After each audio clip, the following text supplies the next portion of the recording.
देखिए हम माइक लगा हुआ है, ये बैक आप रहिएगा फरहाल से सलाम भाई साहब। अच्छा, this is the portion of the cervical. ये गर्दन का है, हम इसको सर्वाइकल पोर्शन कहते हैं, जो कि कंटिन्यू कर रहा है थोरेसिक के साथ। ठीक है, थोरेसिक यहाँ तक आएगा और फिर ये कमर को कंटिन्यू कर रहा है। अच्छा, तो ये इट्स अ कंटिन्यूटी। और ये पेन, अगर यहाँ पे पेन होगी तो ये रेफर्ड पेन, रेफर्ड से मुराद है क्योंकि इसमें से हराम मगज से नर्व्स निकल रही हैं जो यहाँ भी सप्लाई कर रही हैं और सर को भी जा रही हैं। अच्छा, दैट्स वाई अगर यहाँ की प्रॉब्लम होगी तो पेन सर पे भी आ सकती है, बैक पोर्शन पे और कंधे में भी। तो ज़रूरी नहीं है कि सर का दर्द हो तो उधर प्रॉब्लम है, या शोल्डर की पेन कंप्लेंट कर रहा है तो प्रॉब्लम इधर ही है। No, problem is in the neck. So it's very important. ये हिस्ट्री एग्जामिनेशन से एक चीज़ आपके, मुझे अगर एक छोटी क्यूट सी बेबी के साथ मुझे याद आ गया, आजकल तो कम हुए हैं मेरे पेशेंट सडनली। ये स्कूल खुलेंगे ना, मेरे पास बच्चे बड़े आते हैं नेक पेन, हेडेक। इस एज के बच्चे भी हाँ दर्द में मैंने देखा है बहुत। तो ये इनको इस एज में क्यों दर्दें हो रही हैं? आईपैड? हाँ हाँ, आईपैड से ज़्यादा स्कूल बैग्स हैं। ओ ठीक है, मैंने सही कहा ना, school bag it's very heavy. कभी आप उठा के देखिए, बच्चों के साथ जुल्म है वैसे। 7-7, 8-8 किलो के, 10-10 kg के हैं, 15-15 किलो, 8-8 yes. किलो। और वो बच्चे क्या कर रहे थे, कंधे लटके हुए हैं और झुक के ऐसे चल रहे हैं क्योंकि वेट को करने की, and they stretch.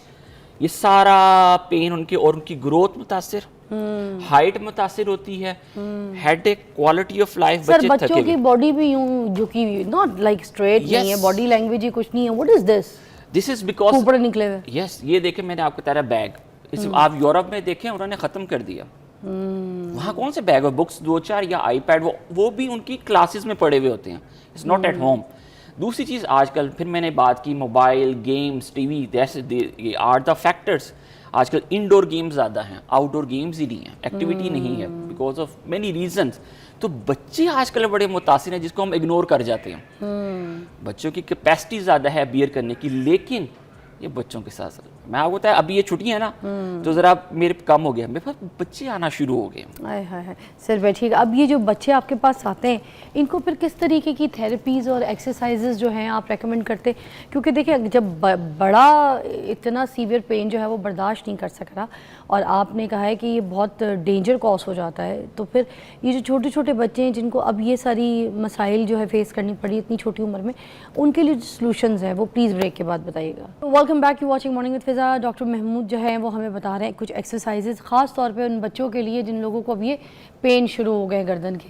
Ji sir, pen बता के जो आपने एक्सरसाइजेज बताए थे वो प्लीज़ सिखाइएगा ज़रा। एक्सरसाइज देखिए, मैं 2-3 आपको एक्सरसाइज बताऊं। हाँ, ये तो that's very nice, come on for. Oh, bag भी आ गया। सो इस बैग, अगर ये देखिए अभी भी पोस्चर देखिए, पहले ये हैंग हुआ हुआ है एंड इट्स वेरी बैड, इसको आगे को झुक के इसको उठाना पड़ रहा है। हालांकि अभी ये वजन कम है, नहीं वजन तो काफ़ी है, इट्स स्टिल 3-4 kg का वेट है and it's very difficult for her. हम तो पहली चीज़ तो हम तो वेट तो कम करें ना, हम तो ऑलवेज कोशिश करें कि जो स्कूल में जाती हैं वेट खुद कैरी करें, बच्चों की ग्रोथ ताकि मुतासिर ना हो, इफेक्ट हो। नंबर 2, श्रगिंग, शोल्डर को ऐसे ऊपर उठाना एंड सस्टेन रखें। 1 2 3 4 5 6 7 8 9 10, छोड़ दें। 1 2, तो दीज आर द, क्या आप मूवमेंट करें आप ये, ठीक है, that's a very very important thing. Number 2, जिस हम जब हम नमाज पढ़ते हैं ना, सलाम फेरते हैं, आज इसे सलाम फेरें ऐसे, और अगर इसको सारा रेजिस्टेंस कर लें, अपने हाथ से थोड़ा सा ऐसे जोर, मेरे हाथ की तरफ जोर लगाएं।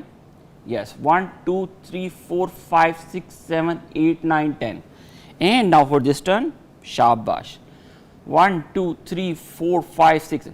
सो एक ये हो गया। फिर आपने हाथ आगे रखना, लाइक ऐसे, हाथ दोनों को पकड़ लें और आगे को जोर लगाना, जैसा मेरे साथ देखो, 1 2 3 जोर लगाना, अगेंस्ट द रेजिस्टेंस आपने करना है। फिर दोनों बैक हाथ पीछे रखें, पीछे को जोर लगाओ, शाबाश, 1 2 3 4 5 6 7 8 9 10। फिर हमने राइट साइड पे हाथ ऐसे रख के इस तरफ, फिर right, and now to the left, against the resistance आपने जोर लगाना है, ताकि आपके नेक के चारों मसल जो हैं, सामने वाले, पीछे वाले और साइडों, ये स्ट्रॉन्ग हो जाएंगे और ये आपकी गर्दन को पिलर की तरह काम करके सपोर्ट करेंगे और आपको पेन और आपकी क्वालिटी ऑफ लाइफ, फ्लेक्शन, ये सारी चीजें इंप्रूव कर देंगे। और ये कितने सेट्स करने हैं हमने बच्चों को जब कराने? कम से कम 3 to 5। 3 to 5, मतलब ये hardly it took about 5 minute. तो ये 5 मिनट आपकी बच्चों की क्वालिटी ऑफ लाइफ और आगे को चेंज कर देगी। It's a very very important thing. और सर जो बड़े हैं उनके लिए क्या सीन है? बड़ों के लिए भी सेम एक्सरसाइजेस हैं, लेकिन उसके अंदर आप फ्लेक्शन में थोड़ा सा करते हुए थोड़ी पे रख सकते हैं, ठीक है, पीछे करते हुए सलाम कर, और श्रगिंग।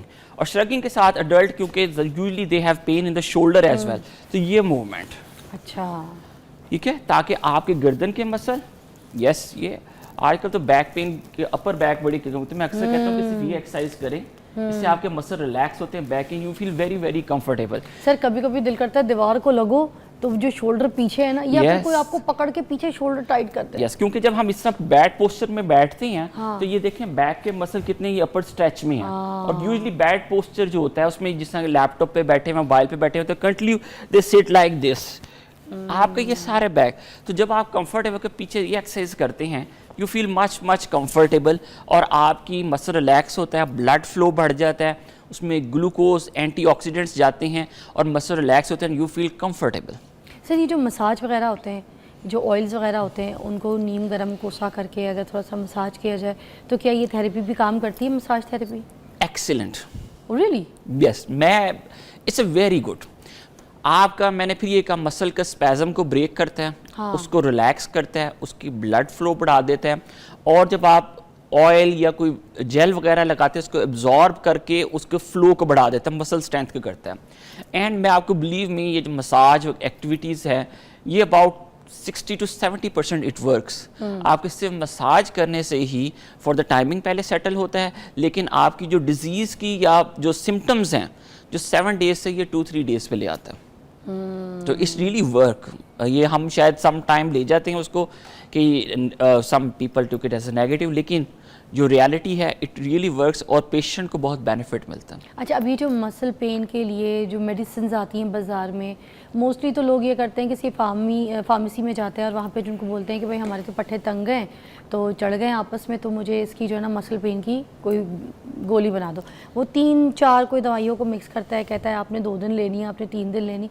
अच्छा, उससे आती भी है आराम, ऐसा नहीं है, मसल्स भी रिलैक्स हो जाते हैं, पेन भी थोड़ी देर के लिए रिलीफ हो जाता है। तो ये वाली चीज़ें कोई साइड इफेक्ट भी करती हैं जाके क्या? आपने बिल्कुल सही कहा, ये बड़ी रूटीन है हमारे प्रैक्टिस में, लेकिन ये लोग बिल्कुल प्रेजेंट करते हैं। लेकिन हमारे पास आते हैं, इनमें से अगर 10 गए हैं, 10 में से 2 पेशेंट आते ज़रूर हमारे पास विद किडनी फेलियर। उन दवाइयों खा के या तो किडनी फेल हो गए होते हैं, या स्टमक मुतासिर हो गया होता है, या हार्ट की प्रॉब्लम आ गई होती है, या ब्लड प्रेशर शूट किया हुआ होता है। विदाउट एनी प्रिस्क्रिप्शन जो होती है, लाइक मसल स्पैज़म है, सम टाइम इसमें ऐसी दवाइयाँ दी जो मसल रिलैक्सेंट है।